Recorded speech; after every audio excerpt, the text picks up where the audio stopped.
Internet पर scroll करते हुए कई चीजें अनायास दिख जाती हैं। कई बार देखकर आगे बढ़ जाना होता है। कई बार इंसान ये नहीं समझ पाता कि जो देख रहे हैं वो सच में वही है या फिर कुछ और ही है। ऐसा ही वाकया हुआ जब फेसबुक पर स्क्रॉल करते हुए एक पेज के बारे में पोस्ट दिखा। पोस्ट था शादी.com नाम की एक वेबसाइट का। ये शादी.com वाली वेबसाइट से अलग है, यानी जो जनरली शादी.com जिस वेबसाइट के बारे में आप सुनते रहते हैं, एड्स देखते रहते हैं, ये वो वेबसाइट नहीं है, ये उससे अलग एक वेबसाइट है। पोस्ट में वेबसाइट का एक पन्ना दिख रहा था जिस पर लिखा था कि वर्जिन मैट्रिमनी।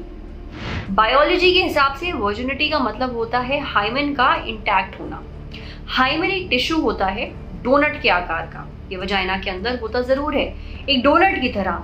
इसमें भी एक छोटा सा छेद होता है। अब उसी की बदौलत पीरियड में खून वजाइना के बाहर आ जाता है। हाइमेन को एक प्लास्टिक की थैली समझिए। ये इलास्टिक की तरह खींची जा सकती है, फट सकती है, पर टूट नहीं सकती। ठीक वैसे ही हाइमेन होता है। अगर आपको लगता है कि हाइमेन पहली बार सेक्स करते ही गायब हो जाता है तो आप गलत हैं। ये कहीं जादू से गायब नहीं होता, ये वहीं रहता है, बस वक्त के साथ पतला होता जाता है। कई बार पहली बार शारीरिक संबंध बनाते समय हाइमेन के खिंचने या उस पर जोर पड़ने से खून आ जाता है, लेकिन जरूरी नहीं है कि ऐसा हर बार हो। लेकिन एक वेबसाइट द्वारा इसे शादी के क्राइटेरिया की तरह पेश किया जाना कितना सही है और इसके पीछे क्या लॉजिक था, ये जानने के लिए हमने उनसे खुद बात की। और नारी की प्रेरणा ने उनके ऑफिशियल फेसबुक पेज से संपर्क किया, क्योंकि उनकी कोई ईमेल आईडी उपलब्ध नहीं थी। जब उनसे पूछा गया कि इस पेज के बारे में उनका क्या कहना है, तो जवाब आया, हमारे पेज पर ऐसी किसी सर्विस के बारे में हमें जानकारी नहीं है। जब उन्हें उनकी ही साइट का एक स्क्रीनशॉट भेजा गया, तब जवाब आया कि कभी कभी मार्केटिंग वाले लोग कुछ ज्यादा ही आगे बढ़ जाते हैं, हम ये पेज डिलीट कर देंगे क्योंकि इसका कोई मतलब ही नहीं है। जब उनसे पूछा गया कि उनकी वेबसाइट पर ये पेज इतने समय से चल रहा है और इस पर किसी का ध्यान क्यों नहीं गया, तो उन्होंने कहा कि संबंधित व्यक्ति जो है इससे जुड़ा जवाब हमें भेज देगा। उन्होंने ये भी कहा कि ये साफ तौर पर एक गलती है। वर्जिनिटी यानी कि एक ऐसा कॉन्सेप्ट जिसका मतलब है कि जब तक लड़कियां शारीरिक संबंध नहीं बना लेती हैं तब तक वो वर्जिन होती हैं, अनछुई। और किस तरह उनकी वर्जिनिटी उनके लिए बेहद जरूरी थाती है, जिसे उन्हें संभाल कर रखना होता है ताकि वो शादी के बाद अपने पति को उसे गिफ्ट कर सकें, साबित कर सकें कि वो पवित्र हैं। कई लोग इसकी आलोचना भी करते हैं। इस शब्द का इस्तेमाल अधिकतर लड़कियों की सेक्सुअलिटी कंट्रोल करने के लिए, उन्हें नीचा दिखाने के लिए किया जाता है। महाराष्ट्र के कंजरभाट समुदाय में जब दूल्हा दुल्हन सुहागरात मनाने जाते हैं तो उनके बिस्तर पर सफेद चादर बिछाई जाती है ताकि अगले दिन ये चेक किया जा सके कि दुल्हन को ब्लीडिंग हुई या नहीं, यानी वो वर्जिन है या नहीं। खून ना निकलने पर बहुत बेइज्जती सहनी पड़ती है दुल्हन को, रिश्ते टूटने तक की नौबत आ जाती है। जबकि ऐसा कहीं नहीं लिखा है कि हाइमेन से खून आना ही वर्जिनिटी की निशानी है। कई औरतें बिना हाइमेन के भी पैदा होती हैं। कई का हाइमेन खेल कूद की वजह से टूट भी जाता है। क्योंकि वर्जिनिटी को लेकर समाज में इतना कंसर्न है लोगों के बीच, तो कई लड़कियों को मजबूरी में खुद को वर्जिन साबित करने के लिए अलग अलग तरीकों का सहारा लेना पड़ता है। कई ऐसे प्रोडक्ट्स भी उपलब्ध हैं जो शारीरिक संबंध बनाते समय इस्तेमाल किए जाते हैं, जैसे एक पिल जिसे ब्लड पाउडर वाली पिल कहकर बेचा जा रहा है।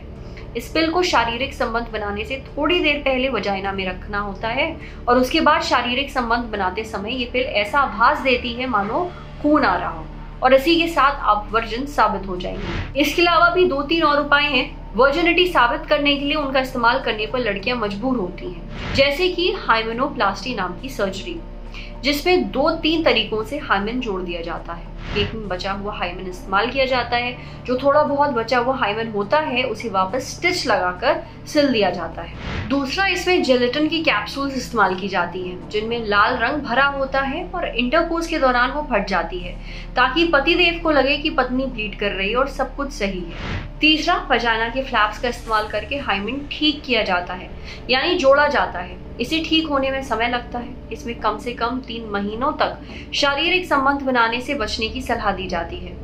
कई ऐसे ही क्लिनिक हैं जो सीक्रेट में आपका हाइमेन ठीक करने का वायदा करते हैं। जब पहली बार साइट का नाम दिखा तो हमें लगा कि ये भारत वाली शादी.com वेबसाइट तो नहीं है, लेकिन दोनों की स्पेलिंग में हल्का सा फर्क था। हमने सोचा ये भी पूछ लें कि इस तरह की साइट्स का क्या मतलब होता है। एक जैसे नामों वाली वेबसाइट क्या एक दूसरे पर मुकदमा कर सकती हैं? इसके लिए हमने बात की जितेंद्र सेन से। ये साइबर एक्सपर्ट हैं। इन्होंने हमें बताया कि दोनों ही साइट्स लगभग एक समय में रजिस्टर की गई थी। अब इनमें से एक काफ़ी पॉपुलर है, लेकिन इसका ये मतलब नहीं है कि दूसरी वेबसाइट पहली वाली की नकल करने की कोशिश कर रही है।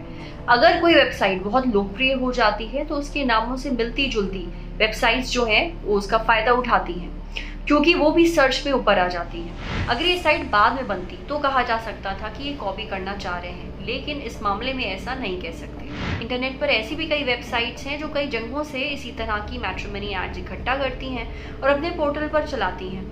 उनमें भी वर्जिनिटी मैट्रिमनी की कैटेगरी देखी जा सकती है। नमस्कार आदाब, मेरा नाम है सरवत, आप देख रहे हैं ऑर्डिनरी।